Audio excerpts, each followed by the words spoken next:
Vote छोड़, गद्दी छोड़, ये देश का मुद्दा है। हाँ, देश का मुद्दा जो वर्ग का जो मुद्दा जिसको आप उठा रहे हो, उसका जो समाजवादी बात करेंगे। संभल, एटीएस, उत्तर प्रदेश, समझ में आ रहा है कुछ? हिंदुओं का पलायन, घटती जनसंख्या, इस वजह से एटीएस की चौकी, इस पर सवाल जवाब है। ऐसा ये रट्टू बन के नहीं आना होता है कि बस एक ही चीज को रिपीट करते रहो, पत्रकार। बोलिए। तो चलिए शुरू करते हैं। अरे क्या मंशा है? चाहते हैं क्या मंशा है? संभल को आप जिंदा रखना चाहते हैं चुनाव तक। अरे क्या मंशा है? रोजगार पैदा, विजय राठी क्या मंशा है?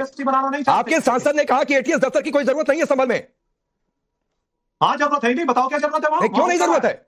आज भारतीय जनता पार्टी और भारतीय जनता पार्टी के प्रायोजित लोग ही तो गुंडागर्दी वहां कर रहे हैं। अच्छा, उन्हीं के प्रायोजित अफसर नहीं, विजय राठी, मैं शिवम त्यागी के पास जाऊंगा। विजय राठी सुनिए, मैं शिवम त्यागी के पास जाऊंगा, लेकिन जहां से अलकायदा, हिजबुल, आईसिस, हरकतुल मुजाहिदीन, तहरीके तालिबान सभी के लोग मिल जाएं, आप कह रहे हैं वहां आईटीएस का सेंटर नहीं खुले?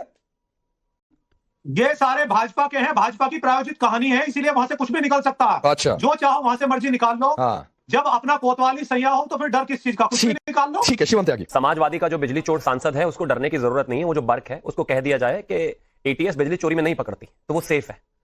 लेकिन अगर कोई इस देश के खिलाफ और इस देश की तरफ आंख उठाकर देखेगा या इस देश में या प्रदेश में कोई भी दंगा करने की कोशिश करेगा तो उस पर एटीएस कार्रवाई करेगी। और एंटी टेररिस्ट स्क्वाड का काम ही है कि इनइक्वालिटी ना हो। क्यों संभल में एटीएस की चौकी चाहिए? सन 47 से 50 के बीच में संभल में मुस्लिमों की जो आबादी थी वो 55% और हिंदुओं की आबादी 45% थी। आज 2024-25 की रिपोर्ट के अनुसार हिंदू अप्रोक्सीमेटली 17% हो गए और मुस्लिम जो है अप्रोक्सीमेटली 83% है। हिंदुओं को जमीन खा गई, आसमान निगल गया। वो क्या हो गया? पलायन हुआ तो क्यों हुआ? अपने ही देश में, अपने ही प्रदेश में अगर हिंदू जो है 45% से घटकर 17% रह जाएगा मात्र 70 साल के एक पूरे स्ट्रेच में, तो आने वाले 20 साल में तो वहां दिखेगा ही नहीं।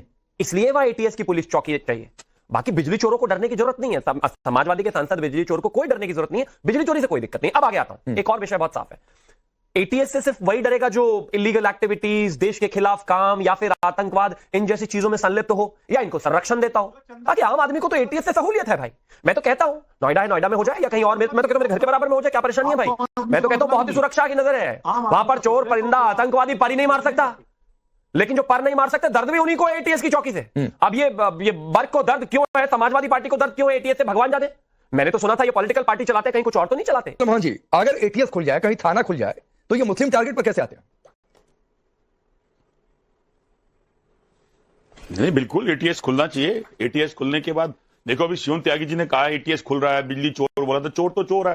कोई वोट चोर भी करता है, लेकिन उसे लोग कहते हैं गड्डी छोड़ो, लेकिन वो गद्दी नहीं छोड़ता, वोट जरूर चोर करता है। अब एटीएस का ध्यान वहां नहीं जाता। अब ये अलग बात है कि एटीएस ध्यान वहां क्यों नहीं देती, लेकिन देश के अंदर आवाज जरूर है कि वोट चोर, गद्दी छोड़। इलेक्शन कमीशन और एटीएस में फर्क है भैया, बताओ के अंदर बताओ। ये राहुल लॉजिक से जो लॉजिक निकाल के लाए हो। अभी शिवम त्यागी जी बीच में ना बोल भैया। अभी तो नहीं, वोट चोरी का मामला इलेक्शन कमीशन, जल्दी मत गर्म हो यार, और देश के साथ आतंकवाद करने का मामला एटीएस। आप समझ रहे हैं दोनों में फर्क क्या है? बिजली चोर हो, अच्छा, लेकिन बिजली चोर और आतंकवादी भी एक जैसा ही होता है। वोट चोर गद्दी नहीं छोड़ रहा। अच्छा, बिजली चोर और आतंकवादी एक जैसा ही होता है। ये देश का मुद्दा है। बीच में सुनते ही नहीं। अपनी ट्रम में बोल देना। अपनी ट्रम में तो मैं बोल दूंगा, इतना नहीं। अच्छा, एक मिनट में आप अपनी ट्रम में जो बोल रहे हैं, चंद्रमा जी को अपनी बात पूरी होने दीजिए। चंद्रमा जी सुनिए, आपको अपनी पॉलिटिक्स अपना एजेंडा चलाना है सर, चलाइए। आप वोट चोरी को लेकर जो बोलना है आप बोलते रहिए, लेकिन आपसे एक लाइन का सवाल था, उसका जवाब पहले दे दीजिए। और सवाल यह है कि एटीएस का सेंटर खुलने से मुस्लिम टारगेट पर कैसे? या तो बोल दीजिए गलत बोला बर्क ने।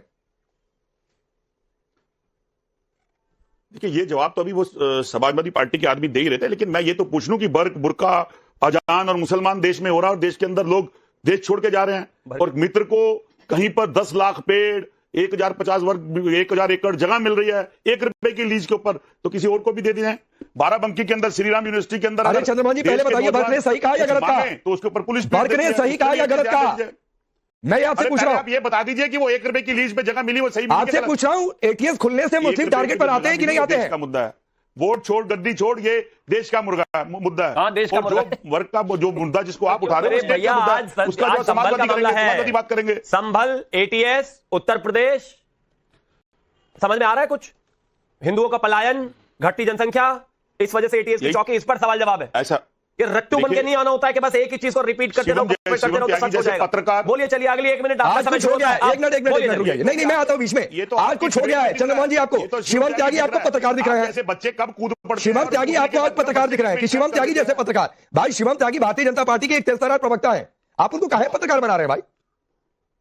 इसलिए वो तेज तरार पत्रकार गोदी मीडिया कह रही है, वो आप जैसे कह रहे हैं, क्योंकि आप पत्रकार मैं तो आपको भी तेज तरार नेता बोलता हूं, इसलिए मजबूरी में उनको मैं कहना तो पड़ रहा आपको है। भी तेज तरार नेता बोलता हूं। पत्रकार तो मैं विजय राठी को भी समाजवादी पार्टी का तेज तरार प्रवक्ता बता रहा हूं इस बात को। शादाब भी भाइयों के बहुत तेज तरार प्रवक्ता है। फिर आपको पत्रकारिता बहुत सिखाएंगे, जोरदार तरीके से अपनी बात करते हैं। पत्रकारिता मत सिखाओ, फिर आप कहोगे मुझे पत्रकारिता मत सिखाओ। अब आपके पास विपक्ष का हर नेता पत्रकारिता सिखा के जाता है, लेकिन आप अरे भाई फिर वही बात है, दिक्कत यही आप सीखते ही है नहीं। कि विपक्ष अपनी भूमिका नहीं निभाएगा, पत्रकारों को पत्रकारिता सिखाएगा, यही दिक्कत है चंद्रमोहन जी।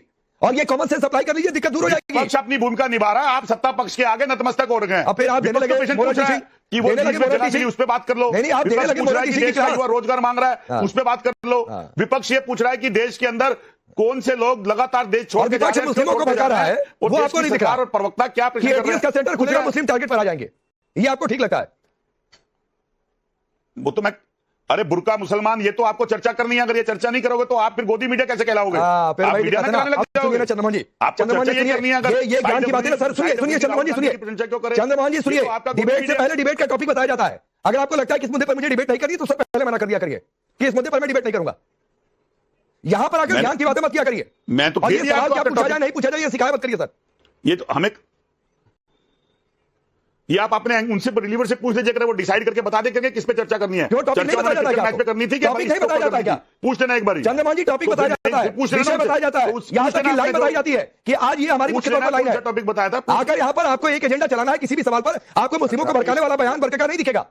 लेकिन चूंकि गड़बड़ियां है, चूंकि आगे गठबंधन भी करना है, तो सर आप गठबंधन धर्म निभाते रहिए, लेकिन सवाल का जवाब देना पड़ेगा।